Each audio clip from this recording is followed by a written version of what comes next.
With the first pick in the 2025 Sportsbook Draft, FanDuel selects the Kentucky Derby. New customers get a no-sweat first bet up to $500 on the Kentucky Derby with FanDuel, America's #1 sportsbook.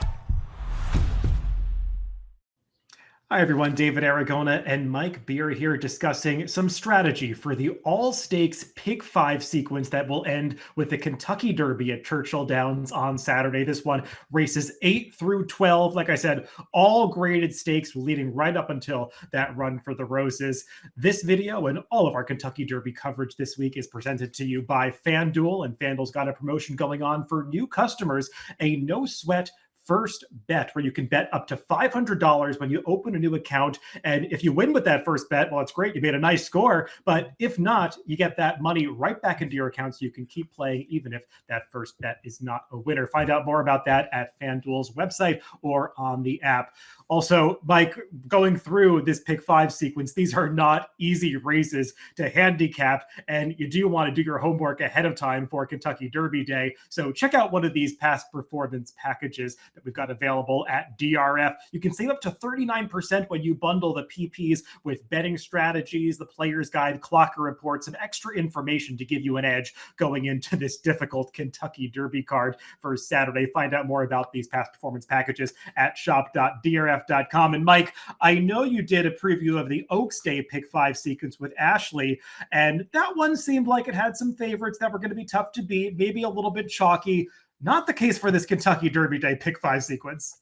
No, these are really challenging races. You have some pretty tough decisions to make in this sequence here. All five of the races, David. I mean, it is not easy. There aren't any real standout favorites either, I don't think, as far as, horses are going to go off at super short prices. These races are wide open.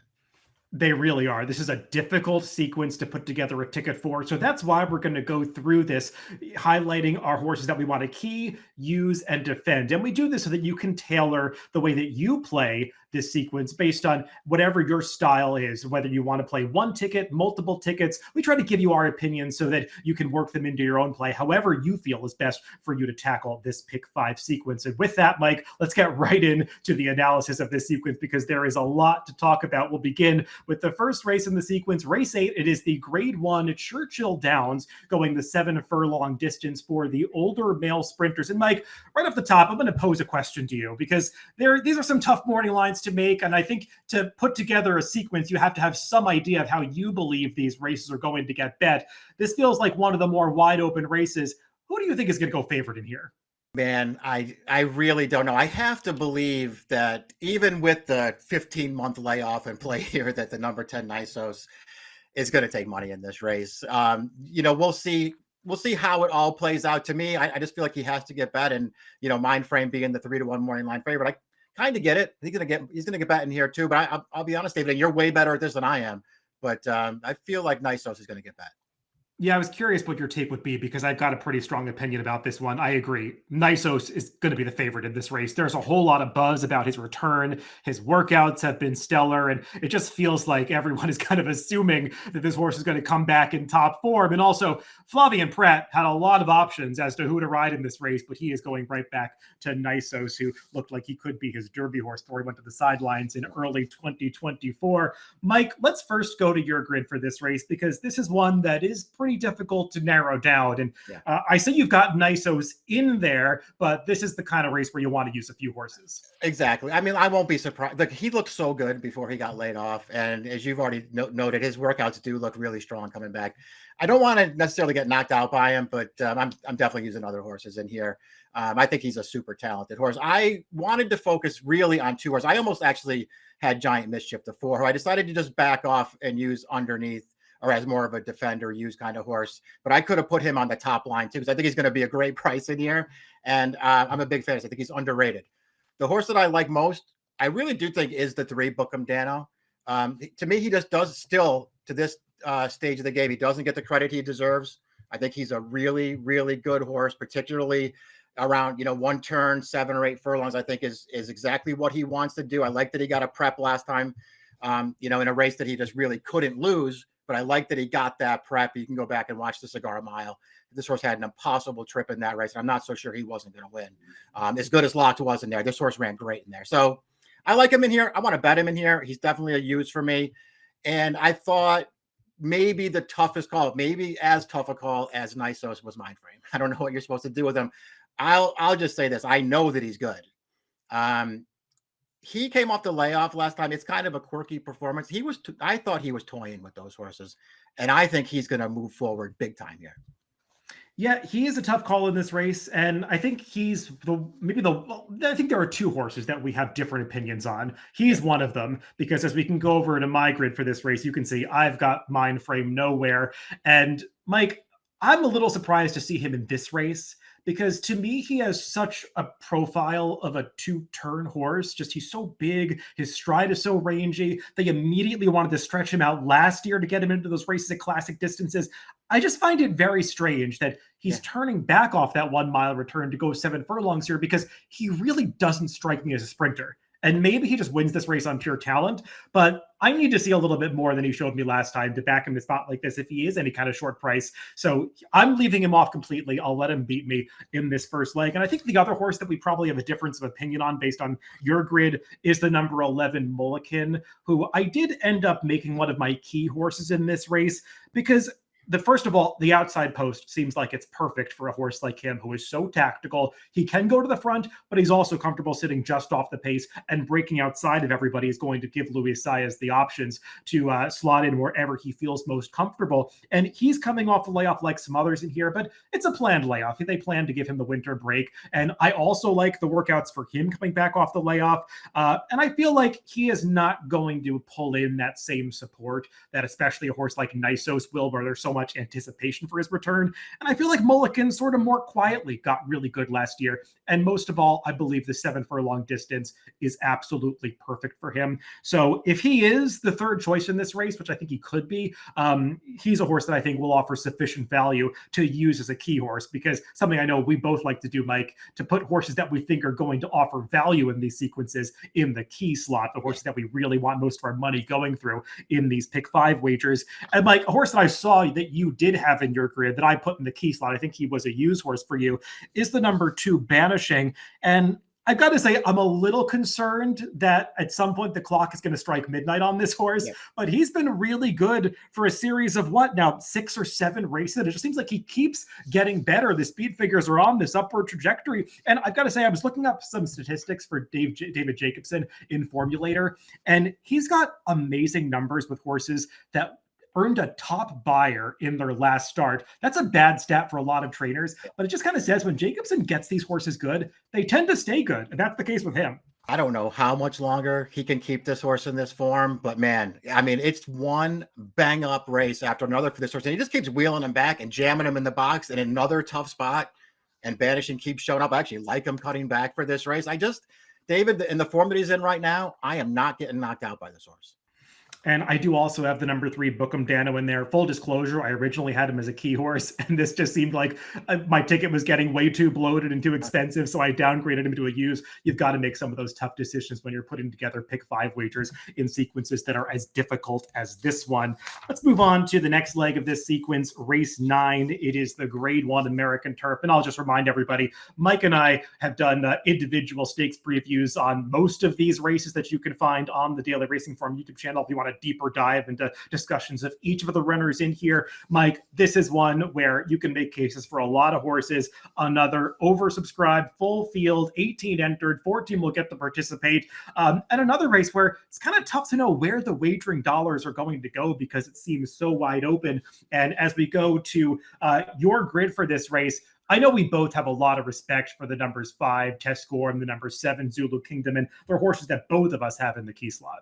Yeah, I like both of those horses, and I definitely want to use them. But I'm particularly a big fan of Test Score, and I just think he's going to cut. He just ran really, really well, winning his most recent start. I think he's going to come right back and run well again. The long shot that I have in this race, and I think there are a few interesting long shots. There's more than one interesting long shot in this race. For me, it's the 9, Giacoso. To me, he's a turf horse. Did not care for the trip. They tried synthetic anyway in his most recent start. I did not care for the trip that he got in that race. This is his surface, better trip coming here, big price. I definitely got to use that horse. You see, I wound up when I initially went through it, putting Scipio, the number 2, in sort of a defend. I feel like this is something that could really change the closer we get to this race, and Scipio's might wind up being on the key line for me. I think he's a major player in here, and I think he is going to be a fair price. Obviously, this ticket that I have up here could change a little bit because I have one of the AEs in there, Hammerhead, just because I do think he's a lot better than he looks on paper, and he's going to be a huge price. If he gets in, I want to have him in there somewhere. Yeah, I know. We just recorded our preview of this race that you could find on the Daily Racing Form YouTube channel. And you made a nice case for the number 2 Scipio, Mike, so I would understand if you want to upgrade him in this race. I did also put him in the defense slot as we can go to my grid for this race. And like I said, we've both got the numbers 5 and 7 as key horses in here. I think that they are the 2 most likely winners, so I definitely want to have them in there. And this is a race where the money is going to be so spread around. I don't think anybody is going to be that short a price. And Test Score seems like a horse that the bettors never really warm up to as much as they should. So I don't think that you're going to get negative value on those 2 horses, even if they're single digit prices. The long shot that I want to upgrade into the key slot is the number 1 Warlander, a horse that showed some talent during his 2-year-old season. I actually really liked his maiden victory at Kentucky Downs, where he beat Flying Mohawk, one of the horses that'll be in the Kentucky Derby a little bit later. And he came off the layoff last time at Keeneland, got a very wide trip. He was legitimately 4 wide around both turns and was doing so without any cover. That's a really tough trip to pull on the turf, but he still ran on for 5th in that race, running arguably just as well as he had in his 2-year-old races. And I think that that's a subtle sign that this horse might have really taken a step forward between ages 2 and 3, which is actually very typical of Sons of Kitten's Joy. And he drew a great post position down towards the inside. I think he's going to get a much better trip in here, getting a class test, but I think the price is going to compensate for taking a shot with a horse like him. So I did upgrade him to key status in here. Got a few more defend horses. I wanted some coverage in this race, Mike, but this was one of the more difficult races for me to narrow down. Yeah, I thought they were all tough to narrow down. That is one of the things that you have to do in a sequence like this, where every race feels like it's really challenging. And, you just, unless you have an unlimited bankroll, you can't use them all. You got to make some decisions and decide which races you feel more comfortable narrowing down and which races you want to go a little wider in. Let's move on to the 10th race. This is the middle leg of that all stakes pick 5 sequence, the grade 1 Derby City Distaff, back at the 7 furlong distance on the dirt. This one for the fillies and mares, and another oversubscribed field, and another race that looks pretty wide open. And going to be interested to see how this race gets bet, because Mike, I know we were discussing this race earlier, and we both got respect for the number 2 Copion, who is listed at 8-1 on the morning line. I believe the 110 buyer that sheared last time out of Santa Monica is the highest number earned by any horse in the country so far this year. So I have trouble believing that she's going to fly under the radar too much with the bettors. But if she's anywhere near that price, I know she's a horse we both want to use. Absolutely. I mean, I think she's the horse to beat in here. She's undefeated sprinting. Her last 2 races are really, really good performances, particularly the last one. And, she's got plenty of sort of easy kind of tactical speed, I think, to help overcome the inside draw that she has here. David, I just think she's the horse to beat. I won't be surprised when she's obviously a much shorter price than the 8-1. And so to me, my starting off point for this race was, all right, she's one of the favorites. The 8 Ways and Means is one of the favorites. I'm not using both of them. I much prefer the 2 to the 8. And I'm not using the 8 at all. If Ways and Means wins this race, then I'll be knocked out. But I've just never liked her as much as I think everybody else does. So I'm siding with Copion this time. I like the 1 Scylla. I just feel like she's a 1-turn kind of horse. I don't really like the trips that she pulled in either of her last 2 races, grade 1s over this distance. And, the rail's no bargain. Missing the Madison, I think her scheduled prep race for this, that's no bargain either. But I think her good race gives her a real chance in here. So I've got her, right up there. We can put my grid up there if you want. I got her right up there on the main line because I like the 2 inside horses in this race. We did a preview for this race as well. You like the 13. I like the 13. I just got her sort of in a defend position here, but that's a horse I'm definitely using. Yeah, like I said earlier, you've got to make hard decisions when you're putting together a play for a sequence that's this difficult. And I ultimately spread a little bit more in this race than it looks like you did, Mike, because there is temptation to use a lot of horses in this race because they look so appealing on paper. And there are so many major players in this division that are lining up in here. And you've got to make hard decisions about who you think is actually better and going to prove their superiority on the racetrack Saturday. I think we're both in agreement about Copion being a strong candidate to do so, even coming across the country. So as we take a look at my my grid for this race. I've also got Copion in the key slot, but the other horse that I thought would potentially inject some real value into this sequence, if I'm right about her, is the horse Mike was just mentioning, the number 13, My Main Squeeze. Does feel like there's plenty of early speed signed on in this race, and there aren't that many true closers in here that are comfortable coming from way back. And My Main Squeeze feels like one that's just fine. Wherever she is positioned early in the race, she's going to produce that late run. We've seen that happen a couple times, and just feels like she got a really good tightener off the layoff last time in the Madison, and I can easily project some improvement for her. She's going to have to improve a little bit on the speed figure scale if she's going to beat a horse like Copion, but I think she certainly has the potential to do so in the second race as a 4-year-old. So she's the other horse that I wanted to use as a key, but as you can see, I'm spreading a little bit more than Mike in here. I do have Scylla in there. I've got a little more respect for Ways and Means than I think Mike does, but I do agree on your assessment of her potential value in here. She's going to take money in a confusing race because of the connections, and maybe that's not a great horse to throw in there that high. The one horse that I kind of wish I had used maybe in the U slot instead of the defend slot is the number 11 Positano Sunset, another horse that's supposed to get the right kind of pace set up in here, and it is possible that she has just really turned the corner as a 5-year-old. And I mean, we talked about Copion upsetting the La Brea at a big price and then proving that that was no fluke next time. Maybe Positano Sunset's going to prove that her last upset victory, the Madison, was no fluke. Yeah, I wouldn't be surprised if she did that either. I mean, that was clearly the best race that she's ever run, good trip or not, and she just beat several of these horses and beat them on the square. Yeah, tough race to decipher in this Derby City Distaff, and really one of the key races that you want to get right if you're going to proceed and stay alive moving forward in this pick 5 sequence. And Mike, things don't get too much easier as we move on to race 11. This is the Grade 1 Old Forester Bourbon Turf Classic. We did another full field preview of this race. If you want to check out our thoughts on all of these runners, you can view that video on the Daily Racing Form YouTube channel.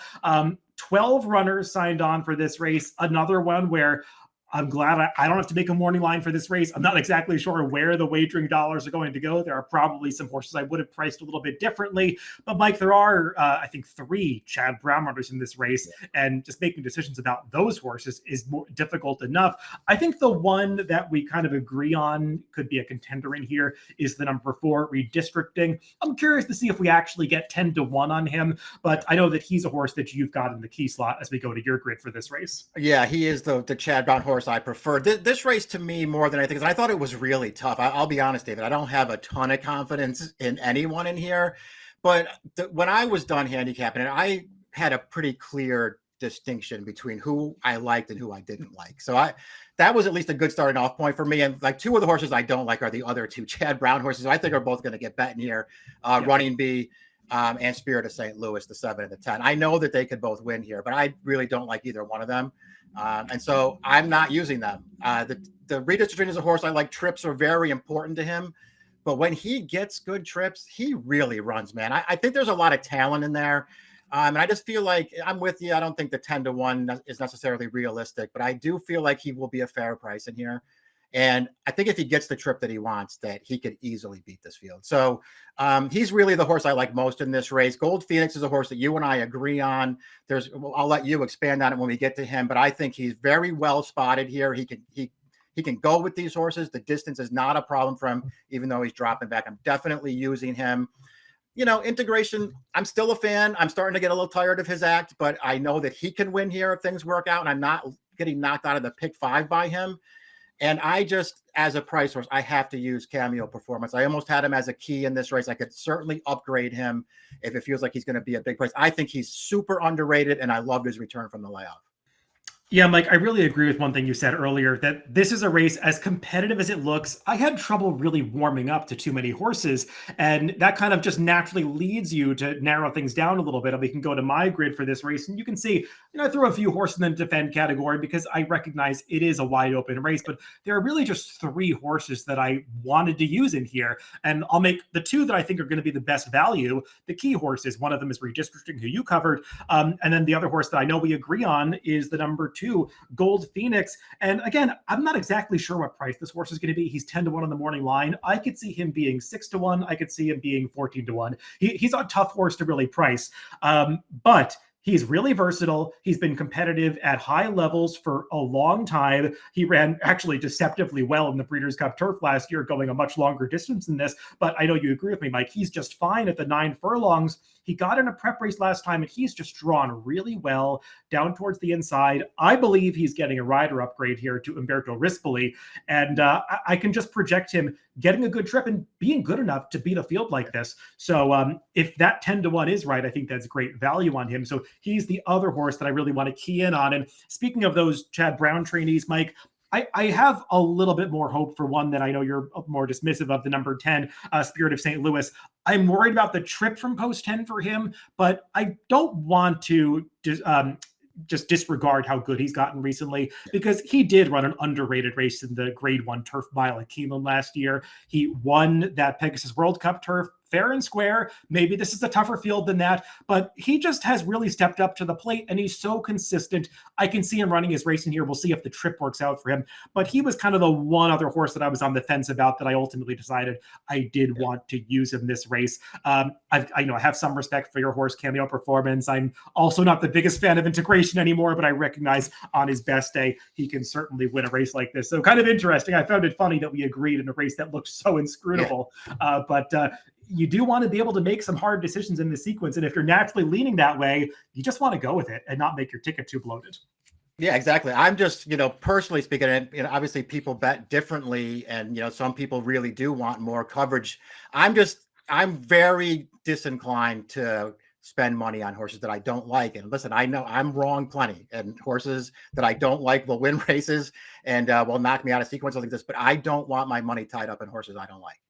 Yeah, I know a lot of people encounter a race like this in a sequence, any kind of sequence, and your inclination is to hit the all button because you don't have a strong opinion, let's say, and so many horses can win. You could build cases for a lot of horses, even prices. The problem is this is a pick 5 sequence where you're tempted to hit the all button in just about every race, right, and you can't do that. It's not affordable. So you want to go through that process, even outside of a sequence like this, of just making yourself make those hard decisions, because it's going to prove worthwhile when you encounter a really difficult sequence like this.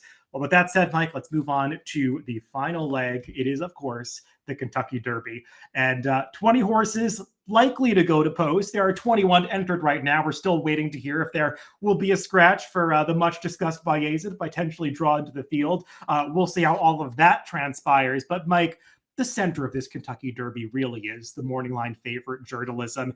And, I kind of anticipated this would happen. I know that a lot of people were on the fence about him kind of denigrating the Southern California form, but you kind of feel like a lot of people, as they go to handicap this race, are sort of coming home back to the favorite, especially those that have seen him train in person at Churchill Downs. I kind of thought this might happen, having watched a lot of his workouts through the winter. He is a physically imposing horse, and he just looks like the kind of Derby favorite that really does merit respect. And as we go to your grid for this race, I think you do have respect for him. A lot of respect for him. I think he's just such a clear horse to beat in here, and I'm not against him at all. It's funny. I was thinking about it as you mentioned, people that like, maybe hit the all button. And most of the time when I look at the Kentucky Derby field, that's what I want to do, because I very rarely have a strong opinion in the Derby. This Derby was different, man. I obviously could be really wrong about this, but the longer and the closer we got to the race and the longer I looked at it, the more I was just like, I don't like almost any of these horses. Like, I think there are 2 horses to me who kind of stand out, the 8 and the 18, and they're the 2 horses I'm going to key on. I'll be honest with you, David, if I got through these first 4 legs and I was alive to Sovereignty and Journalism, that would be fine with me. I would just take my chances that one of those 2 could get the job done. They're the 2 horses I like the most, and it's a big line back to everybody else. I threw some defense in there because, after all, it is the Kentucky Derby. Anything can happen. It's a huge field. The pace is going to have a lot to say on what happens here, and everybody's going to need to get the right trip in here. So I do want some defend horses, and they're mostly horses who are going to be big prices. I think we kind of both have a little affinity for Final Gambit, the 3, who's going to be a big price in here. I got American Promise in there just because I like his most recent race, and he's going to be a huge price. I think he will get this far. I threw the Japanese horse in there, Luxor Cafe, because I really have no idea what's going to happen. And, if everything breaks right and I'm alive to some big numbers here, I wouldn't mind having him covered in some way if I could. But, man, if I get alive to 818 here, that's okay with me.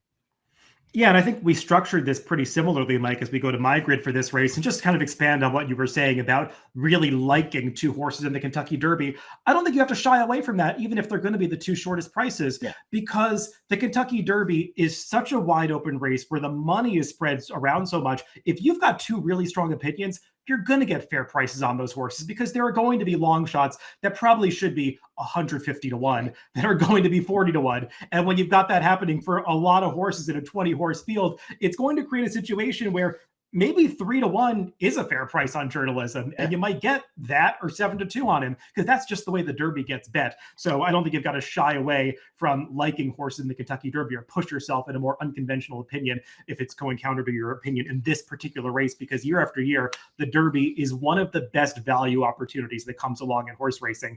So as you can see from my grid for this race, Mike and I are kind of putting this together pretty similarly. I also have a ton of respect for journalism. I think he is clearly the most likely winner of this race. And I just want to pair him with one horse that I think is going to offer a ton of value based on my opinion of him. That's the number 19 Chunk of Gold. I made the push for him when we did our stakes preview of the Kentucky Derby, which you can find on the YouTube channel as well. I won't go through all of it again. This is just a horse that I think has run better than it looks in both of his dirt prep races and is really flying under the radar in this Kentucky Derby. I think he's one of those prices that isn't going to get bet down from 30 to 1. He'll be that price in here. And I'm just hoping he's able to work out a trip from post 19. So like Mike said, if I can get alive to these two horses, the one that I think is really likely to win and the one that I think is going to offer me the value, I'll be pretty happy with that. But like, agreeing with Mike, you want to use some other horses. If you are right about all four of the impossible races leading up to this, you want to have some coverage in the Kentucky Derby. So I'll throw some backups in there as well. And I think Mike and I agree about a couple of them, Final Gambit and Luxor Cafe, who to me is like the quintessential defend horse, because you're afraid of him, but you don't really want to have too much confidence in a horse that has so much to prove. I've also got Burnham Square and Mike's horse, Sovereignty, in there as well. So that takes us to the end of our discussion of each of these races. Before we show our grids for this race to recap, just a reminder that FanDuel presenting this video, and FanDuel's got a promotion going on this week for new customers, a no sweat first bet of up to $500. Like I said earlier, if you make your first bet when you open the new account of right up to $500, if you win, well, you made a score to play with for Kentucky Derby weekend. But if not, you get the money you bet right back into your account as a racing bonus. Mike, let's first go to your grid for this race and just kind of recap for everybody how you're putting this together.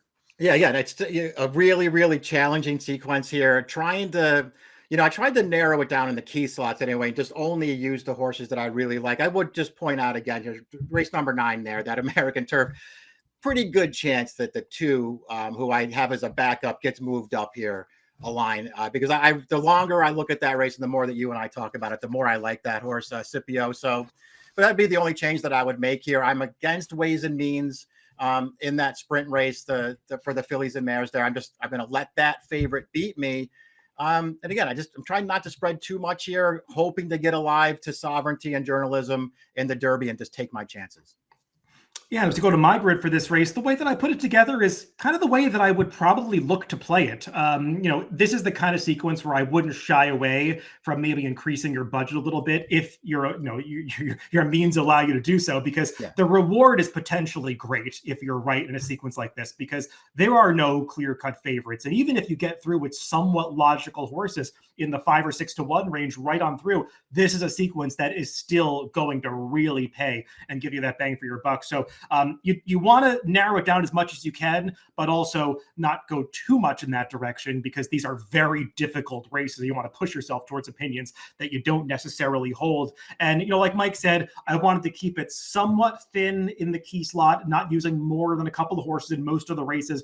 I expanded it a little bit more in the American Turf because I do think there are two really solid contenders and one long shot, the number 1, that I thought was going to offer very good value in that race. So I used 3 keys in that slot, but I really wanted to try to be right about those key horses along the way, using a logical horse and maybe one that I thought was going to really offer value, just like I did in the Kentucky Derby with Journalism and Chunk of Gold. But I got some defend horses in there. If I can, be right about 4 key legs, I want to have some coverage in those that maybe I'm not right about, because it's really tough to be right about every single leg in a sequence as difficult as this. Mike, I don't know about you, but I'm really looking forward to this Kentucky Derby card. It's not just a feast for the bettors. It's a really great day for racing fans. Yeah, exactly. This is a real, if you haven't gotten into it yet, if you're just like pulled the PPs and you're only like really looking at the Derby, man, spend some time here. You got a couple of days. Go through the rest of these stakes races. These are unbelievably interesting and challenging races to go through. Yeah, a lot of homework to be done ahead of Saturday. Like I said earlier, check out one of those Kentucky Derby packages at DRF.com if you haven't gotten your PPs yet. Hope this was helpful for anybody playing that pick 5 sequence, the all-stakes sequence, ending with the Derby on Saturday. And I want to wish everybody luck playing the Kentucky Derby card on Saturday.